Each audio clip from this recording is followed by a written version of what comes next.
These basic facts about London could really shock you. I didn't learn them until I lived here. In this video, you'll learn how big London is compared to other cities, how weather and daylight hours could affect your trip, and some tips about British culture and misconceptions. The biggest mistake you're going to make is misjudging the size of London.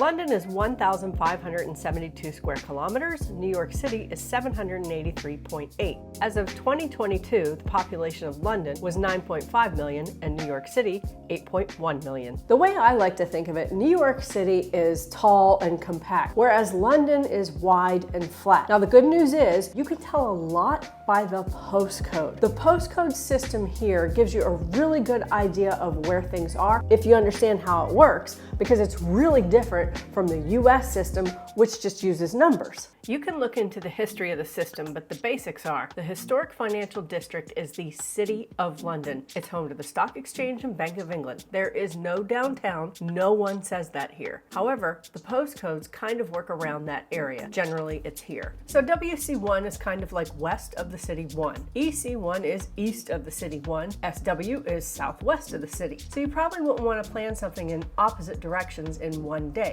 So make sure you're looking at the postcodes of the places where you want to stay and go. Many Americans are shocked by the amount of daylight in London. And if you understand geography and you look at a globe, what I'm about to tell you probably isn't earth-shattering.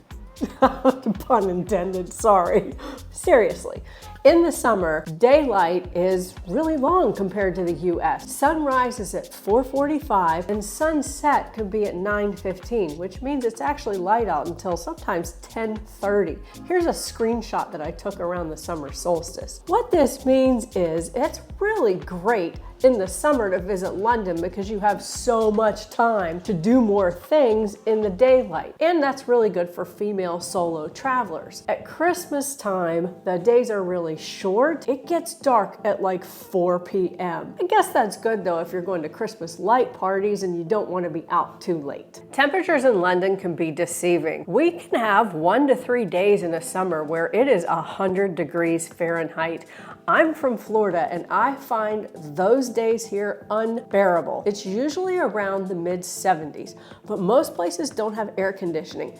Hotels generally do, but you want to check and make sure yours does. Places that don't have air conditioning are most underground trains, pubs, and restaurants. However, theaters and cinemas do. Windows do not have screens here, so if you open the window in your hotel, you can put your hand right outside, which means anything from outside can come flying right in. Don't be scared. It's not like some pigeon's gonna fly in your hotel room. However, I still kind of have these illusions that sometimes when I go to sleep at night, a bat will fly into my house. It's not really going to happen, but it's just kind of like the things I think about as an American here. What I didn't know when I moved here are these things about British culture.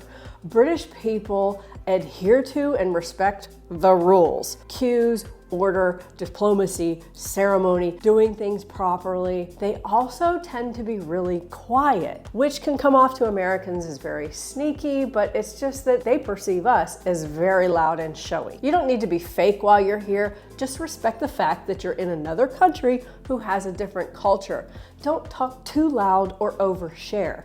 An example could be if you're in a pub, don't feel like anybody wants to make friends with you. If you're on a train, nobody really cares to hear about your entire day. Another misconception is the food is bad in London. Watch my TikTok. I'm always showing places that are really good to go eat. Obviously, there's gonna be some that aren't, but I don't make videos of those. Weather in London is milder than New York City. In the winter, the average temperature is around 40 Fahrenheit, and then in the summer, it's 70, minus those random days I told you about earlier where it could hit 100.